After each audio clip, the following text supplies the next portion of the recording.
Hey, what's up, guys? Welcome, Film Freaks. A show for film fun and all things Voltron, some assembly required. I am Jesse Lance Galan. And I am Abi Hung Flores.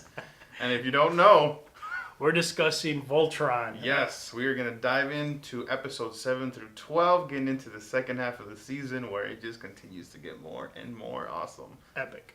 Yes.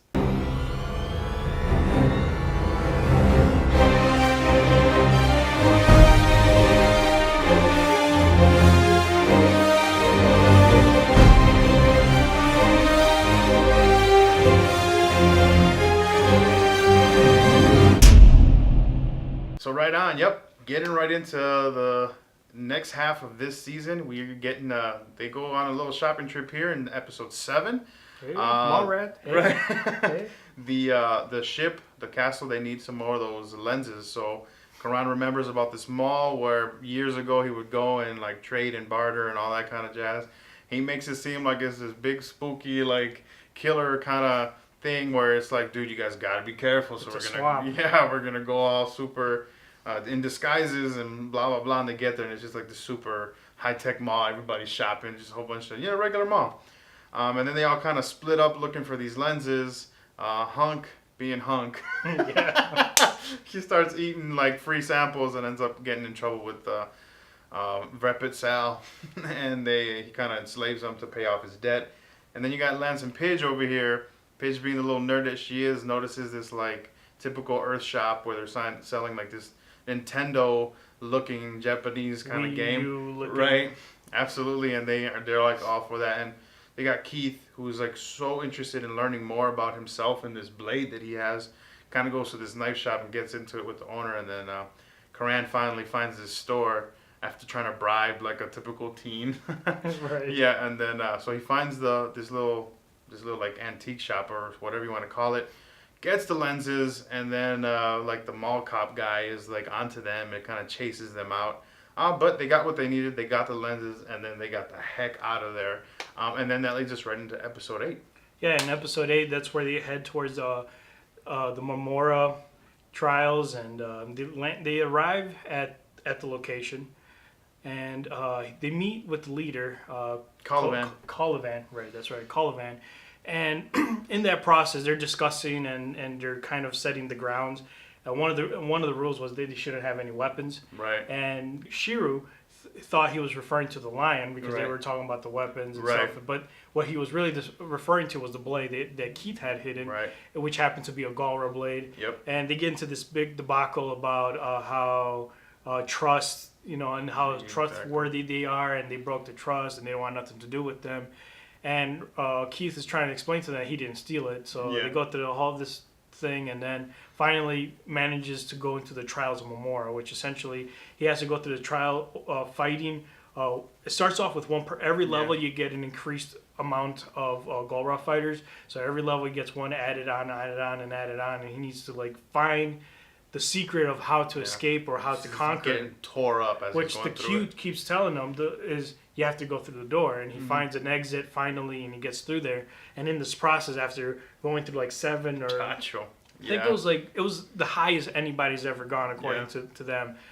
He's beat up, bruised, exhausted, and he passes out. And in this process, he goes into this mental state to obtain the knowledge that he was looking for regarding the blade and so forth. But there is a stipulation: knowledge, death. Right. So you want knowledge, or you got to seek death. Or in the process, he meets his father. You get more information, backstory about Keith and his past and his father, but you don't get a lot about his mother. His mother's Right. still a mystery. Yeah, they never showed So her. the father kind of was trying to entice him to stay longer. Right. But for him in order for him to obtain more knowledge, he would have to essentially die. Right. Because the longer he stayed in the stasis, Right. he eventually died. But the lion was triggered because of this Yeah. action. So he goes and takes off, and he starts destroying the ship and tries to protect Keith. Right. Keith finally escapes, and he wakes up not knowing the information that he really was seeking for regarding the blade. And then they were about to leave, and they were going to get attacked because the guy, what's his name again? Colivan. Colivan wanted to keep the blade, and finally he awoke in the blade, which then triggered Colivan to say that he had to have some kind of blood, Yeah. Galra blood in him, which triggers a whole nother set of things, which I think is Exactly. awesome. And he finally accepts the offer Yeah, to so help them. you're helping out. So then they arrive at the ship, and he meets Allura for the first time and to Absolutely. discuss. And they finally tell him that what's the other guy's name? Thace. Thace, yes, Thace. He's running at the end of his rope. They're gaining on him, so they need to act now. Exactly, and then that spurs them into continuing to get what they need for the ship in episode 9. So Hunk and Keith go on a little adventure together, which to me is my absolute favorite episode, because Hunk is just laying down these one-liners, just picking at this Galra Keith thing, and it is just freaking hilarious every time he says one of them. I was just dying Galra laughing. Keith. Yeah, like, oh my gosh, the comedy to me was like at its peak in that episode, and it was just perfect.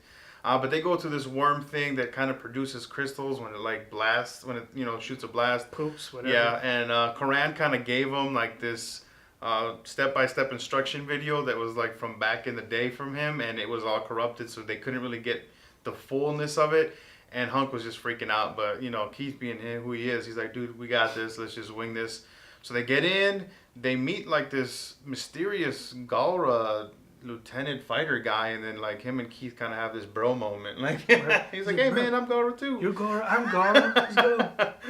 But then they kind of have to fight off the defenses, like the immune system, if you will, of the worm. But they get through it. It produces a blast, and they have all these crystals that get what they need. And then the Galra guy kind of escapes with a bag, which I wonder if that's going to play into anything later. Because I'm like, why would they show that? You know what I mean? Right. But they get what they need. They got all the diamonds. It was a successful mission, and then they head back to the ship. And that leads us right into episode 10. Yeah, so then episode 10, we get Lance, Shiru, and Paige. Their main objective is to rescue the engineer that develops the time warping Ancient Slav, man. thing, right? Named Slav. So this episode was another funny moment episode. Like it looks like they get progressively funny as it gets towards the end. But anyway, so then they get into this prison, and Paige goes up and does what she does best: hack into the system, into the security system, and does all these things. But then directing Lance and Shiru, because there's two prisoners there, and they don't know which of the two is actually the engineers. So she goes radio silent because the warden actually comes in, and she goes silent, and they have to figure it out on their own. So Lance lands right, prisoner, or so we think it's a prisoner, Right. and it's this big dog-looking idiot creature that only says really one word. And Lance is like, hey, you're Slug? Yeah. Or I forget what it says. It was just like one word. And he's like, all right, let's go. And big and idiotic that he is, he thinks he captures or rescued Slav. And then we get Shiru, who actually goes into this place, to the prison cell, and finds Slav. And it was a comical relief because like this guy will calculate the probability, the ratio of you dying of a given situation. It could be like ridiculous. A drop of water could fall in front of him, and he can give you the calculations, and the probability of you dying could be like 0.000001. But the fact that in another time universe you could potentially die because it was so freaking hilarious. Yeah. So then moving forward, like you could see the frustration and the rage with Shiru. Like he's losing it because this guy he was so done with him. Right. He could not figure it out how to get him out. He finally does. Finally, they get towards the end of the episode where there's a big shootout, and you find out that it's actually the dog, and the ward is actually trying to protect the dog more than anything else. He wants his puppy back. And also throughout the episode, Lance has this like weird moment about where his place in the team is, because everybody has like a specific role, guess. Right, that they have with their skill set, and he just didn't know what his was. And at some point, he kind of thought he was a sharpshooter, like, I'm good at shooting, and he proves himself to be the sharpshooter of the team, and boosts his ego up because he shoots the ward in the escape, and they finally make it back. And Shido gives him a little heads up at the end, which was cool, and he kind of got all like, right. He uses like that's why he's our sharpshooter or something like that. So it boosted up his ego, and he finally accepted his role as the sharpshooter. So, I mean, the episode was pretty good overall. Yeah. Then we move on to episode 11. Yeah, episode 11, right on. This is where Allura goes back to the planet of Balmuro, where they previously had gone in season 1. And she goes to get like this huge, big, giant crystal thing that they needed for part of their whole plan. And I thought it was cute that the little Balmerian asked for Hunk if she had come along with Allura. And I was like, oh, a little cute moment there. And then they find out that the Robeast that they had defeated back in in the previous season, it kind of merged with one of the crystals and it became this whole other thing. So then she warps the Paladins in. They come, they form Voltron. And then because of that, this new ability that Shiro unlocked when he faces Archon, like in this mental psychic state, they defeat the Robeast again with that new ability that he unlocked. And then at the end of the episode, you also find out that Thace was captured. He's revealed to be the spy within the Galra Empire, and now they're like torturing him, trying to get information. And it kind of, potentially could ruin all the plan that them and the Blade of Mamora had kind of come together and agreed on. But then you get into episode 12, where they're like, you know what? Should we abort? Should we continue? And they're like, no, dude, let's just go with it. And they're gonna go full force. So then Shiro kind of goes out with the Black Lion, and Zarkon is just like so obsessed with really getting this Black Lion. He doesn't even care that it's a trap, and Hagar's in there trying to tell him. He's like, whatever, I just want the Black Lion. Right. Keith kind of goes in undetected to find out what happened to Thace, because he had to execute a really big part of the plan. And they kind of had to wing it, so he kind of rerouted the communication center as a bomb. And Thace sacrifices himself, and then he just immobilizes the whole... Think Rogue One. Yeah, pretty much is a good thing. He immobilized the whole ship, and then like the whole Galra fleet is out fighting the Lions, and they're out there. So then the thing that Slav had created, which his role came in there, to kind of transport all of Zarkon's ship, it got exposed, but everything kind of fell into place to what they needed to get done. They warped Zarkon to this other location where it was just going to be Voltron and them. They follow him through it, and like everything that happened didn't happen according to plan, but they got the job done. And now it is down to Zarkon and Voltron. So yes, the showdown. The final showdown that we've been waiting for, and man, it did not disappoint. It's the final count. Yes, it is. So that's it for today. We will jump into that final episode a little later, but right now, like 7 through 12, it's freaking awesome, man. Epic.